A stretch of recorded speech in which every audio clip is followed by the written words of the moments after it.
அகர முதல எழுத்தெல்லாம் ஆதி பகவன் முதற்றே உலகு. பாக்குப்பன். வணக்கம்.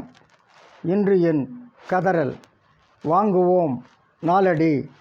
சான்றோர் பெருமக்களே, தூய்த்தன்மை என்ற தலைப்பில் இன்றும் ஒரு நல்ல பாடலை நாம் சிந்திக்க இருக்கிறோம். பண்டம் அறியார் படு சாந்தும் கோதையும் கண்டு பாராட்டுவார். கண்டிலர்கொல் மண்டி பெடைச்சேவல் வன்கழுகு பேர்த்திட்டு குத்தும்.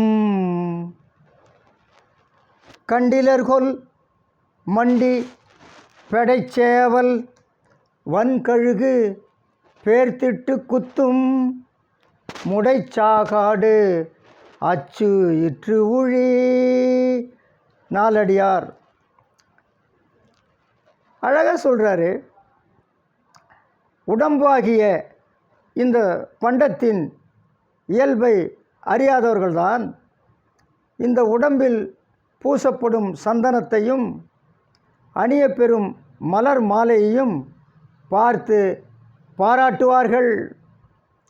முடைநாற்றம் வீசுகின்ற இந்த உடம்பாகிய வண்டியை உயிராகிய அச்சு முறிந்தபின் ஆணும் பெண்ணுமாகிய வலிய கழுகுகள் நெருங்கி கூடி புரட்டி புரட்டி குத்தி தின்பதை இவர்கள் பார்க்கவில்லை போலும்.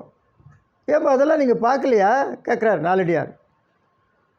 இறந்த பிறகு இந்த உடம்பை ஆணும் பெண்ணுமாகிய வலிய கழுகுகள் குத்தி குத்தி புரட்டி புரட்டி நெருங்கி கூடி தின்பதை நீங்கள் பார்க்கவில்லை போலும். அதனால்தான் ஆஹா, சந்தன வாசனை மிக நன்றாக இருக்கிறது, மலர் மாலை மிக அழகாக இருக்கிறது, இப்படிலாம் பாராட்டுறீங்களா? ஆக உடம்பின் தன்மை இது.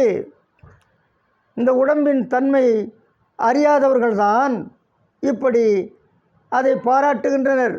நல்ல வாசனை, அழகான மலர் மாலை என்று. ஆக நாம் இந்த உடம்பின் தன்மையை புரிந்து கொள்ள வேண்டும், அறிந்து கொள்ள வேண்டும். வாய்ப்புக்கு நன்றி. வணக்கம்.